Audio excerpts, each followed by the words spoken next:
So some of you have been reaching out to my Instagram DMs lately in regards to how I've been scanning my film at home for the past year. Whether it's the camera, the stand, or the software I use on my computer to convert negatives into the positives, hopefully you can get some insight on how this whole process works. Whether you want to save money in the long run by scanning film yourself rather than going to lab and paying extra, or you just want to have more control on how your photos look in the end process. Hopefully you've come to the right place. So first of all, I'm going to talk about the equipment that I use to scan with my kit. So first things first is the camera.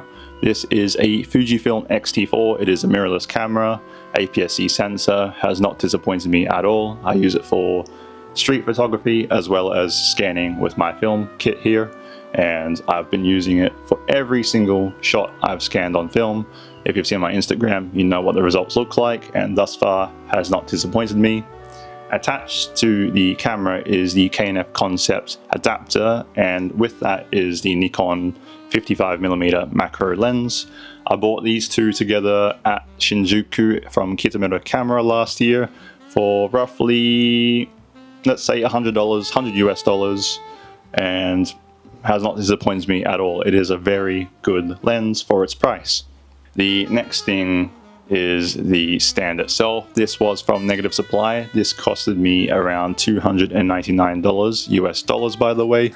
It is quite pricey, but if you're looking for something that's very accurate and easy to use and set up, this is a no-brainer. I've been using it, as I said, for the past year. You can easily adjust the height. The light's very good. You get this film holder here where you feed it through one side, and then you got the opening there to take the shots. Overall, just aligns the frame very well. If you don't want to buy a stand, you can always opt in for a tripod if you have one, and you can always just try and level it at 90 degrees to get the film in the frame. The only difficulty is just getting the right height and measurements, especially with a macro lens, because the focusing is to the T. You need it exact, otherwise you won't be getting that frame in focus properly. So I just felt like this overall was well worth my money, and especially after scanning 50 plus rolls, it has not disappointed me thus far. It takes about 2 minutes to set up. With a tripod, you probably spend more closer to 10 minutes, but whatever you want to do is up to you, whether you want to save money or you just want to try and do your own kit at home. But if you've got the budget, then this is definitely the way to go. Obviously with a Negative Supply kit, you do get the holder, as I mentioned. You also get this alignment, which just keeps the film holder straight on the film source here, the light source I should say, sorry. This is the lights that came with the kit. This is a 95 CRI rated light, which essentially just means it is very accurate in terms of color accuracy. It's not too warm, it's not too cool, so it's not going to affect the overall image when you're scanning your film.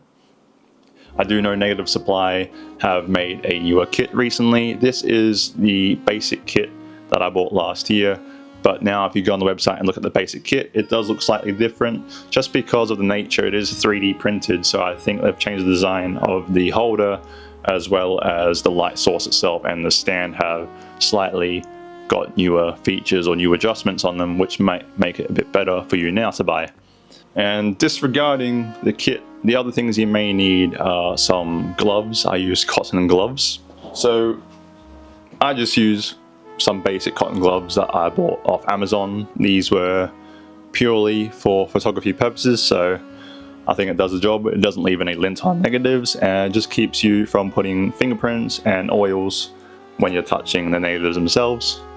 And lastly, the thing I use as well is this air blower here, just to blow little dust particles off the film negative in the process of scanning it. You can always go into Lightroom in the end and just remove it with a healing tool, but I'd rather get rid of any dust, because if you're trying to heal the image, you may remove some details from the image itself. So film cleaner, gloves, as well as the camera, lens, and stand is pretty much everything I use in this setup. Overall, this kit is pretty easy to use, from the adjusting knob here on the back to adjust the height of the camera, and then from there you just adjust your macro lens to the point where you can get your film in focus. I usually use manual focus on my Fujifilm camera. I add the red peak to see where the focus is on the screen a bit easier, and then I also set my camera to black and white just so I can see the focus peaking a lot easier.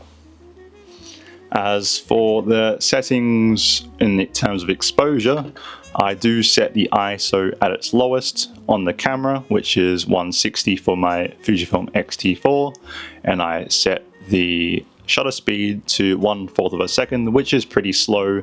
So when I am shooting at a very slow shutter speed, I will set the timer or have a remote timer just so I'm not shaking the camera in the process of taking each image. Otherwise, all your film shots will be very blurry. And lastly, for the aperture, I would probably set it at f11 or f8 just for the sharpest aperture range. It probably just depends on the lens itself. You can always go online and try and see what people are saying on which aperture is the sharpest. You might find it on Reddit or a forum or even on some camera info website, or you can just play around with the settings yourself with the aperture and see which one you think is the sharpest. But usually I'll stick in the middle of the aperture range just to get the sharpest image possible. So we've made it to the last stage. We can now put the SD card on the computer. We can then go through to the Smart Convert, which is a program I use. It is a one lifetime license program. There's no subscriptions required. Once you pay it, you get updates for the rest of the lifetime as long as it's being supported. It doesn't require any external software like Lightroom. It is a individual standalone software designed for converting your negatives. I use this because I don't want to pay for monthly subscriptions and rely on another app. I'd rather just have a software purely for converting the negatives, and so far it's been good. I've probably used this for the past 5 to 6 months roughly. Beforehand I was using Lightroom just by playing around with the S-curve, but I found this to be much easier and more simple to work around with. You have the layout where you can see all the different adjustments from the contrast, the density and the saturation, as well as the cyan, magenta and the yellow. So you can adjust those very fine-tuned to get the color you're after with your negatives. And then once you've gone through the whole process of cropping out the frame, adjusting the colors to how you want it, you can export it either into JPEGs or TIFFs, and then you wait for the magic to happen.